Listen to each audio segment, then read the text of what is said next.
Hindi ka ba nagtataka kung bakit yung mga products mo, even though mas mura at mas maganda yung quality, mas malaki pa rin yung benta ng mga competitors mo na mas mahal? Katulad na lang ng mga big brands like iPhone and Starbucks na kahit sobrang mahal, sobrang dami pa rin bumibili. Ang sagot dyan ay isang bagay lang. At ito ang topic natin today, which is reviews.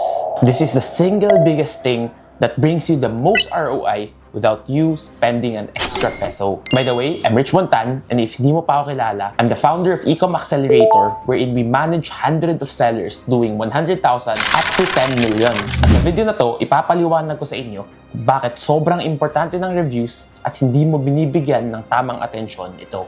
And aside from that, bibigyan din kita ng tamang sistema so that you can start getting reviews intentionally and start charging prices like iPhone and Starbucks. Ready ka na? Let's go! Before pa tayo magsimula, ito ang pinakakailangan mong tandaan na bagay. The reason that they buy is because may tiwala sila sa store mo. Kung hindi ka naniniwala sa sinasabi ko, let me give you an example scenario. May dalawang store na nagbebenta ng water jug. Si Store 1, they're selling the item for 200 pesos pero walang reviews. Si Store 2 naman, they're selling it for 250 pesos at meron silang libo-libong reviews. Now, let me ask you this. Kung binigyan kita ng option, kanino ka bibili? If you're like me, I'm sure ang pipiliin mo ay si Store 2. Bakit? Simple lang. Because mas maraming reviews, mas trusted si store, mas sigurado ka na hindi ka masascam. Kaya tandaan mo, reviews is how you build your brand. Hindi yan about sa logo mo or yung sa packaging mo. Most importantly, it's about how you build trust through reviews and ratings. And I'm not just speaking about static reviews. Yung mga video reviews, affiliate reviews, lahat yan counted din. At yan makikilala yung branding mo. Ngayon, alam ko na yung iniisip mo. Iniisip mo na, alam ko na yan, importante yung reviews. Wala ka namang sinabing bago. At tama ka, alam mo na yan. Pero this is the reality for 99% of sellers. Hindi nila binibigyan ng tamang value or halaga yung reviews. They're not intentional pagdating sa pagkukuha at paggagather ng mga reviews. Kasi akala ng mga sellers, wala silang pwedeng gawin or kailangan gawin. Kasi kusa namang binibigay yan ng mga buyers mo. Kaya ang ending, mas nalalamangan ka ng mga sellers who prioritizes and invests in reviews. Now, kung hindi ka pa rin naniniwala, tingnan mo kung saan napupunta yung oras mo araw-araw. Nagpiprint ka na ng waybill, nagpapack ka pa ng orders, ikaw pa yung customer service. Dagdagan mo pa ng finance, inventory, pag-order ng stocks. Lahat ng mga bagay na yan, importante. Pero let me be honest with you, yung mga yan, trabaho yan ng mga operators. Hindi ng isang owner. Bilang owner, ang oras mo ay dapat napupunta sa mga bagay na magbibigay ng pinakamalaking growth sa store mo at sa brand mo. And that right there is the reviews. Now, para mas ma-realize mo pa kung gaano ka-importante ang mga reviews, bibigyan kita ng 7 reason. Reason number 1, reviews replaces physical inspection. Kasi right now, with the age of online selling, buyers can no longer check the physical products. So yung mga reviews mo, yan na yung physical inspection ng mga buyers mo. The more positive reviews that you have, the more trust ang makukuha ng mga buyers mo. Reason number 2, reviews are social proof. The more people buy from your brand, the more proof it builds for your store. Tulad na ng iPhone, the more people buys it, the more people wants it. Reason number 3, reviews beats advertising every time. Pwede mong i-promote yung product mo sa mga ads mo as one of the best products, cheapest price, highest quality. Pero kung wala kang reviews, hindi pa rin maniniwala ang mga customers mo. On the other hand, kapag sobrang dami mong reviews, kahit wala ka pang advertisement, your customers will bring customers themselves. Kaya before mo pang isipin, how can I improve my ads? I want you to first think, how can I get more reviews? Reason number 4, reviews compound. One of the biggest advantage ng reviews ay hindi siya nawawala. Unlike sa ads, kung tapos ka nang mag-promote, automatically humihina na yung products mo. Pero with reviews,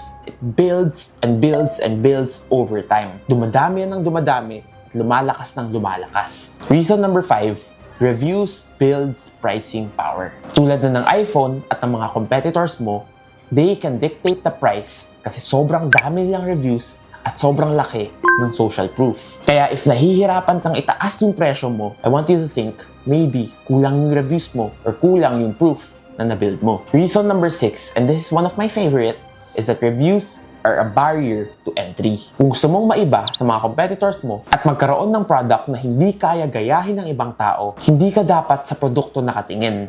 dapat nakatingin ka sa reviews na nabibuild mo. Kasi the more reviews that you get, the harder it is for your competitors to compete with you even if mas mura ang item nila. And last, but definitely not the least, is that reviews is the decision maker. At the end of the day, whether bumili ang customer mo or hindi, it all comes down to the reviews that you have. The stronger it is, the more that you have, the more likely your customers will buy. And the less that you have, the more chances na maghahanap yung customer mo ng mas trusted na store at brand. Now, kung hindi ka pa rin kumbensado, I want to explain the math behind this equation. Ang tawag ko dito ay ang leaky bucket equation. Imagine mo na lang na yung store mo ay isang balde. Yung ads at yung affiliates mo, yan yung tubig na binubuhos mo for traffic. Pero kung butas yung balde mo, meaning, mababa yung conversion rate mo dahil walang trust, kaya ending, nasasayang lang yung bawat piso na ginagastos mo sa ads. Now, let's look at the numbers. Sabihin na natin na gumastos ka ng 100,000 sa ads. Yung conversion rate mo ay 1% lang. Oo, may kinikita ka dun, pero sobrang konti. Now, let's say na i-shift natin ang focus mo from ads to reviews acquisition. Nag-incentivize tayo para makakuha ng mas maraming reviews and naging intentional tayo. Ending, tumami yung reviews mo at tumaas yung conversion rate mo. From 1%, naging 2% yung conversion rate mo. I know, mukha siyang maliit.